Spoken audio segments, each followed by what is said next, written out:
গভীর দক্ষিণ আমেরিকার রহস্য। অ্যামাজন জঙ্গলে যেখানে সূর্যের আলো পৌঁছাতে পারেনি, যেখানে হাজার বছর পুরনো রহস্য এখনো জঙ্গলের কুয়াশার ভিতরে লুকিয়ে আছে। অসীম সবুজ গাছপালা, যেখানে বয়ে চলছে এক নদী। মহাকাশ থেকে তাদের মনে হয় পৃথিবীর বুকে আঁকা এক জীবন্ত সবুজ সমুদ্র।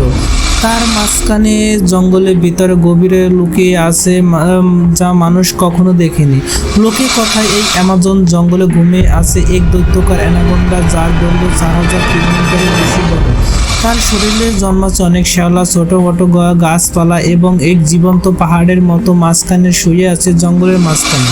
একদিন এক দল অভিযাত্রী হেলিকপ্টার তার স্পিড বোটে প্রবেশ করে।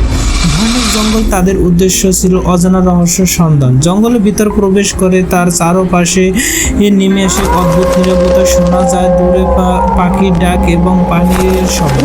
হঠাৎ তাদের সামনে দেখা গেল অদৃশ্য ঘটনা। 120 তলা পরিত্যক্ত জাহাজ।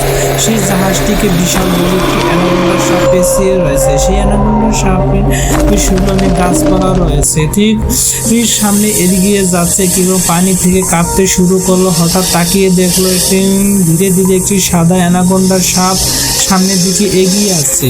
সেই এত বড় শরীর যে নদীর পানির স্রোত থেমে যায়।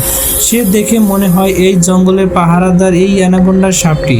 তার শরীরে এত বড় যে জাহাজটিকে পুরো পেঁচিয়ে ধরে রাখছে। সবাই তাকিয়ে দেখে এবং পাহাড়ের চূড়ায় এক গর্ত দেখে সেই গর্ত থেকে দেখে আরেকটি অ্যানাকোন্ডা সাপ দানব। সেই অ্যানাকোন্ডা সাপটি গ্রিন অ্যানাকোন্ডা।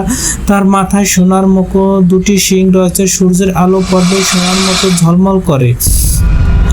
এটি ছিল এক জীবন্ত ড্রাগন এবং পাহাড় পাহারা দিচ্ছে। মহাকাশ থেকে এই দৃশ্য দেখে এবং ভয়ানক দৃশ্য সেই ছবি তুলে ধরে এবং পরিত্যক্ত ট্রেন রয়েছে, যার মুহূর্তের মধ্যে অ্যানাকোন্ডা সাপটি গিলে ফেলে।